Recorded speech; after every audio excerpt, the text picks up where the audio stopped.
Mini kitchen tools. Dasharath Nagar नाम का एक गांव था। उस गांव में बड़े और छोटू नाम के दो भाई थे। छोटू मेहनत करके कोई धंधा करता रहता था। बड़े नकलची था, तो जो भी धंधा छोटू करता था उसे थोड़ा सा बदल कर उसी के सामने ये भी दुकान खोलकर बैठ जाता था। छोटू ने मिट्टी के बर्तनों का धंधा शुरू किया। ये देखकर बड़े ने अगले ही दिन स्टील के बर्तनों का दुकान खोला। सब लोग स्टील के बर्तनों के लिए उमड़ कर जाने लगे। अब बड़े खाली बैठे छोटू के पास आकर, क्यों रे छोटू, वैसे आजकल मिट्टी के बर्तन कौन खरीदता है यार, ये तुम्हारी मूर्खता है। अरे मेरे जैसे समझदार बनो।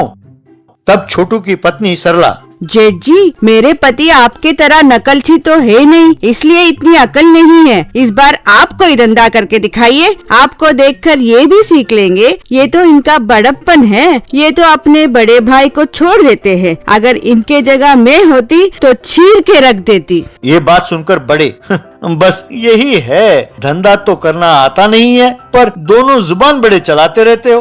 तब छोटू के पास उसकी बेटी आई। पिताजी, मुझे खेलने के लिए कुछ बर्तन देंगे? ये बड़ों के खाने बनाने के लिए बर्तन हैं बेटा, तुम क्या करोगी? तो बच्चों के लिए खेलने के लिए छोटे बर्तन बनाओ ना, मेरे बहुत से दोस्त हैं जो खरीद लेंगे। ये बात सुनकर सरला, क्यों जी, ये सुझाव तो बढ़िया है। बच्चों के लिए खाने के लिए बर्तन बना लेंगे, खर्चा कम और मुनाफा ज्यादा। ये बात सुनकर छोटू मान गया। फिर छोटू ने बच्चों के लिए खाने के बर्तन, चम्मच, स्टोव वगैरह बनाया और उसे दुकान पर सजाया। ये देखकर बच्चे बड़े सब आकर, वाह, बहुत बढ़िया है कहकर सब कुछ खरीद कर ले गए। उन मिट्टी के बर्तनों के साथ बच्चे खेलने लगे। ये देखकर बड़े अपने मन में, वाह रे छोटू, जब देखो कुछ ना कुछ नया सोचता रहता है और मैं तुम्हारी नकल करके तुम्हें मात देता रहता हूँ। अब मेरा मात का टाइम आ गया है ब्रदर, कहकर फोन उठाया और, भैया स्टील में बच्चों के खेलने के लिए कुछ बर्तन, मुझे पूरे 100 सेट चाहिए, अर्जेंट है। अगले दिन छोटू, सरला और उनकी बेटी मिट्टी के बर्तन सजा रहे थे दुकान पर। उनके दुकान के बाहर कुछ बच्चे खड़े थे। बड़े अपने दुकान के पास खड़ा होकर, आओ बच्चों आओ, एकदम बढ़िया स्टील के खाने के बर्तन लाया हूँ, छोटे और प्यारे, यूं ही टूटने वाले मिट्टी के बर्तन नहीं है ये, आओ जल्दी आओ, 10% डिस्काउंट भी है। छोटू के दुकान पर जो बच्चे खड़े थे वे बड़े के दुकान पर जाकर उन स्टील के बर्तनों को खरीद कर चले गए। तब सरला छोटू से, कमीना फिर से नकल कर गया, बेशरम है। ये बात सुनकर बेटी बड़े के दुकान पर गई। बेटी बड़े से, ताऊ जी, ये गलत है, आप हमेशा हमारा धंधा का नुकसान करते हैं, पर देखते जाओ, कल मेरे पिताजी के धंधे के मार से आप गांव छोड़कर नहीं गए तो मैं अपना नाम बदल लूंगी। तब बड़े अपने सामने रखे एक चम्मच बच्ची को दिखाते हुए, जाकर खेलो बेटे, चैलेंज करके थक गई होगी। अगले दिन बड़े सड़क पर जा रहा था तो एक जगह जेसीबी खेत पर मिट्टी खोद रहा था। उसके सामने एक बड़ा सा मिट्टी का ढेर था। वहाँ छोटू खड़ा था। छोटू को देखकर बड़े, ये यहाँ क्या कर रहा है, यूं सोचा। तब छोटू वहां से चला गया। बड़े वहां जाकर ड्राइवर से, क्यों ड्राइवर भैया, इतना सारा मिट्टी किस लिए? आपके भाई ने बताया नहीं, अगले महीने हनुमान जी के मंदिर का 100वां सालगिरह है, तब हमारे गांव में तकरीबन 1 लाख लोग आएंगे, इसीलिए 2000 बड़े बर्तन बनाने का प्लान कर रहा है आपका भाई। इस बार आपके भाई करोड़पति बन जाएंगे।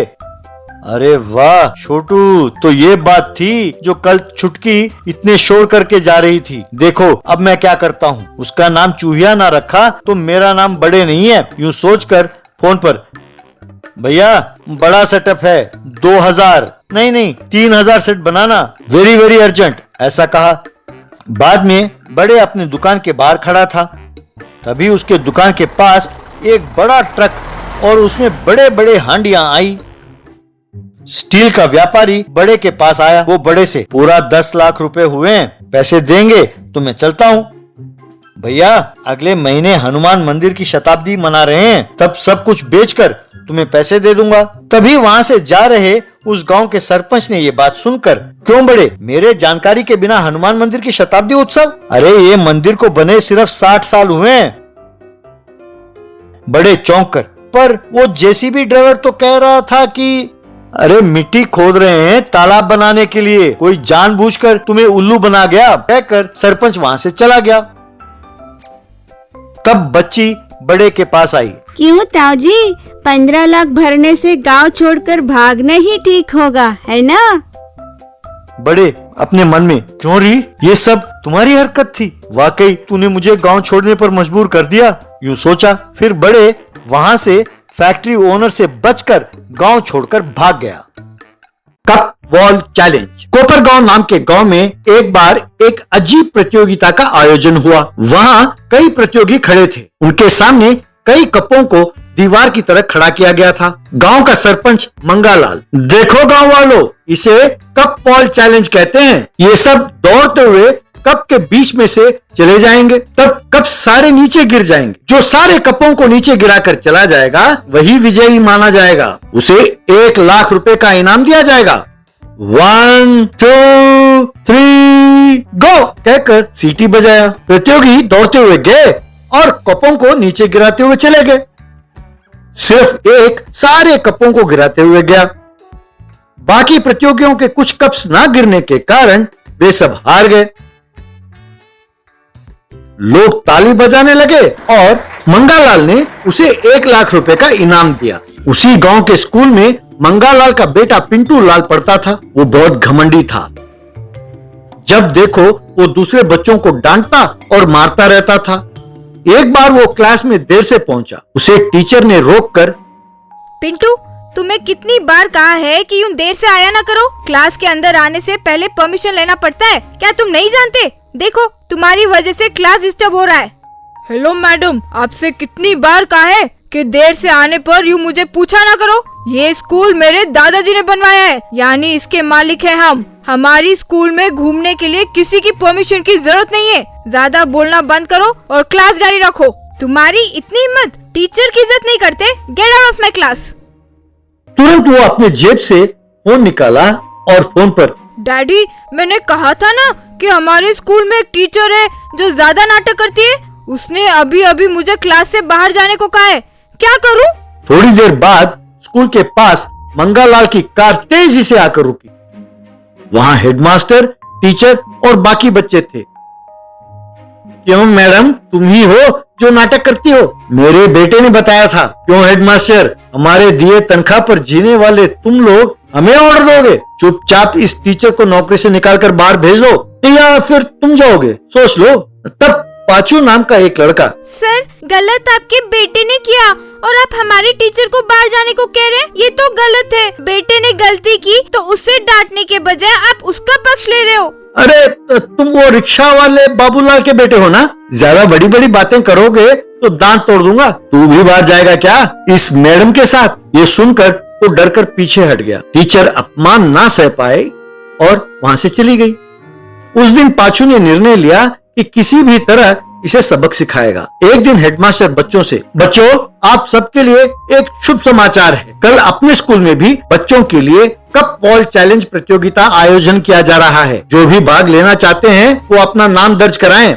बाद में पिंटू बच्चों से, सुनो, तुम में से कोई भी उसमें भाग लेगा तो डैडी से कहकर तुम लोगों को स्कूल से निकलवा दूंगा। उस प्रतियोगिता में मैं ही अकेला भाग लूंगा और मैं ही जीतूंगा, समझे? खबरदार। कहकर उन्हें चेतावनी दी। उस दिन रात को स्कूल के पास पाचू लोहे के बने कप्स को एक के ऊपर एक रखकर उन्हें एक दूसरे के साथ वेल्डिंग करके जोड़ दिया।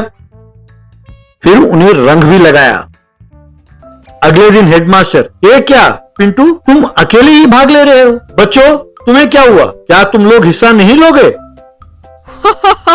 उनकी इतनी हिम्मत कहाँ है सर? वेस्ट फेलोस, मुझसे मुकाबला करने से डरते हैं। इनाम तो मुझे मिलेगा ही, पर प्रतियोगिता में भाग नहीं लेकर इनाम लेना ठीक नहीं है ना। मैं अपना टैलेंट सबको दिखाना चाहता हूँ, देखिए। कहते हुए वो दौड़ते हुए जाकर कप वॉल से जा टकराया। बस वो मजबूत होने के कारण उससे टकराकर ये उल्टा दूर जा गिरा।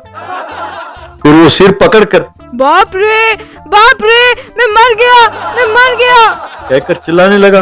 तब बच्चे सब हंसते हुए लोटपोट हो गए। ये देखकर पिंटू बहुत शर्मिंदा हुआ। बाद में पाचू पिंटू से, पिंटू, ये कप वॉल मैंने ही बनाया था। झूठ बोलना मुझे पसंद नहीं है। मैं स्कूल छोड़कर जाने के लिए तैयार होकर ही ये हरकत किया। बच्चों की गलतियों को बड़े सुधारते हैं ऐसे कहते हैं, पर तुम्हारे पिताजी गलती करके तुम्हें बिगाड़ रहे हैं। ये बात तुम जितनी जल्दी जान जाओगे उतना अच्छा है।